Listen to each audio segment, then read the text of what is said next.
Fight the Abortive Spirit, Part 2.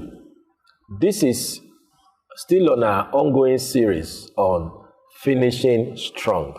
I began that series some couple of episodes ago because I desire to help you to finish or end this year 2022 on a strong and successful note while preparing you for a great 2023. And I began discussing the things that you must fight. You may want to go back to our previous episode so that you can get to learn where we are coming from. But suffices me to say today that you need to fight the abortive spirit.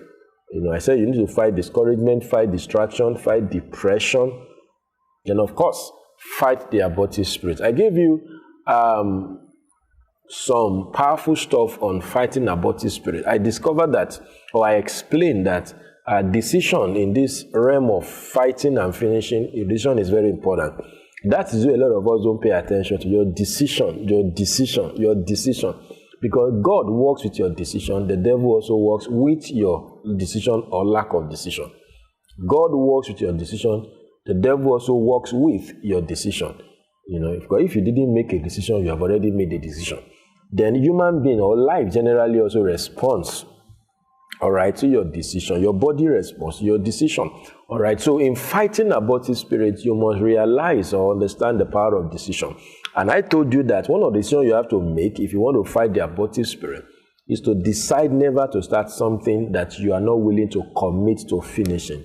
This perhaps is very important because I have noticed a lot of people out of excitement or out of drive or the initial momentum, whatever you want to call it, they want to just start something without even asking themselves, will I be able to finish? That's perhaps the reason for a lot of abandoned projects, either building project, career project, ministry project, or whatever.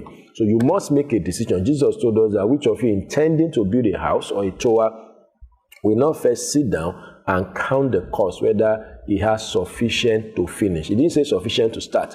A lot of people, they only look at what it is to start with, without realizing that it's not just about starting. You must have sufficient enough to finish. The second thing I want to talk about in this decision to finishing strong and not allowing abortive spirit to get a handle or a hand over you is that you must decide to finish. Now, it may look simple, but a lot of people, they don't decide to finish. In fact, some people take pleasure in, at least I started something. That must not be your attitude towards life. At least I started something. So people get fulfilled just for starting. You should not get fulfilled just for starting. Tie your fulfillment to finishing.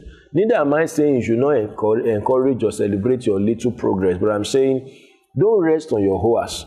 Don't say, I have started. I'm even better than those who did not start. No. If you have that as your attitude, you are going to be a victim of the abortive spirit. That spirit will tell you, you have done well, you have tried, you can stop now. That was the spirit that came to Elijah in 1 Kings 19. Elijah had not finished, yet he's already comparing himself with his fathers, with those who had gone ahead of him. Said, oh, it is enough. I'm not better than my fathers. I have tried.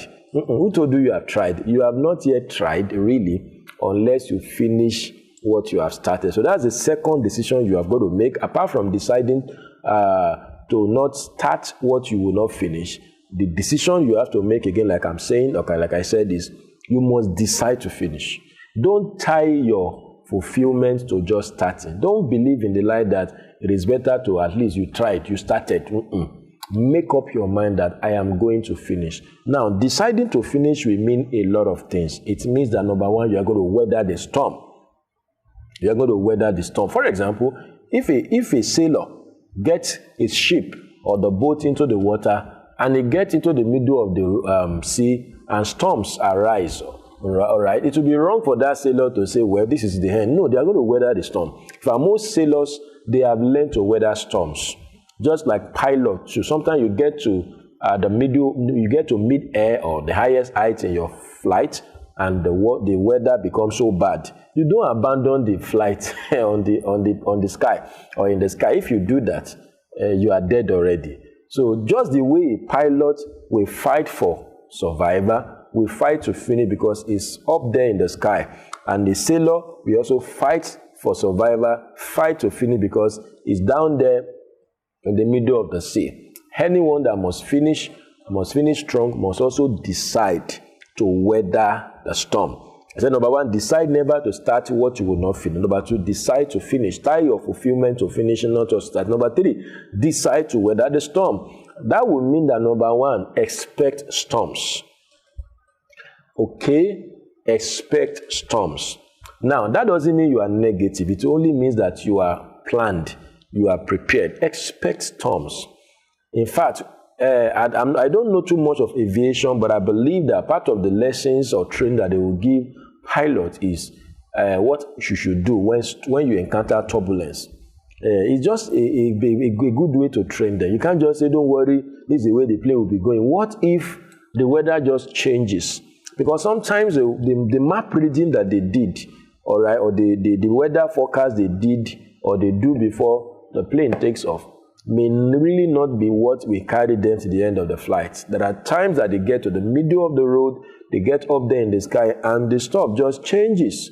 They will have taught them that if this happens, this is what to do.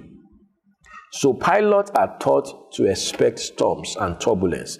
Sailors, I believe, are also taught to expect the same thing.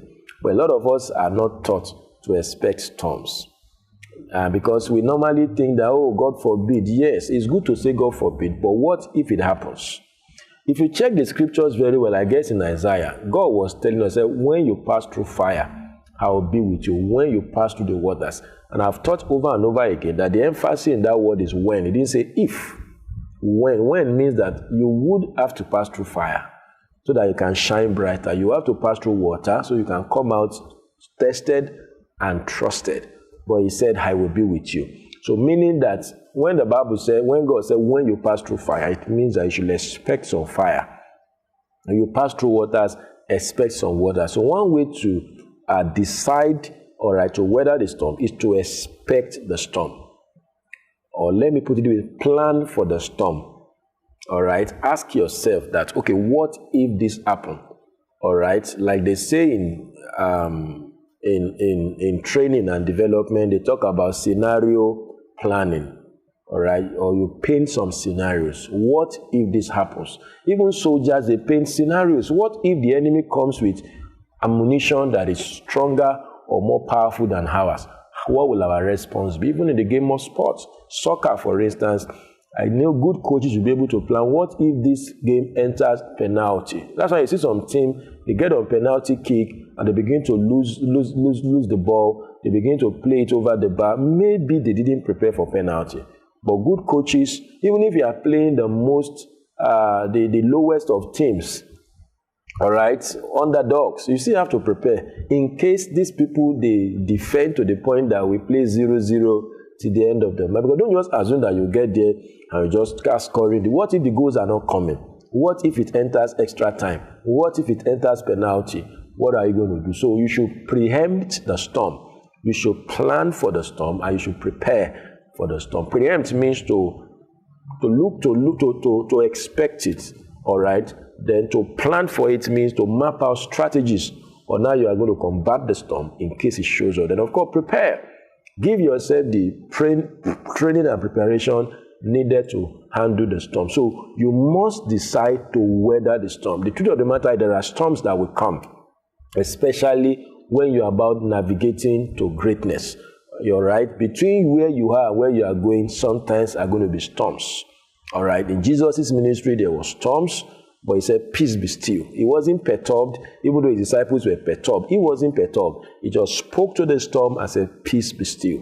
So one other way, like I've shared today, to fight the abortive spirit is to ensure that you decide to finish.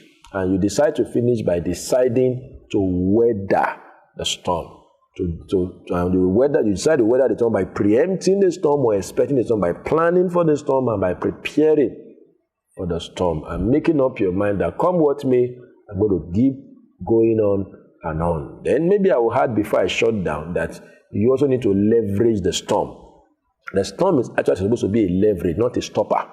All right, don't allow the storm stop you, but let it be a leverage.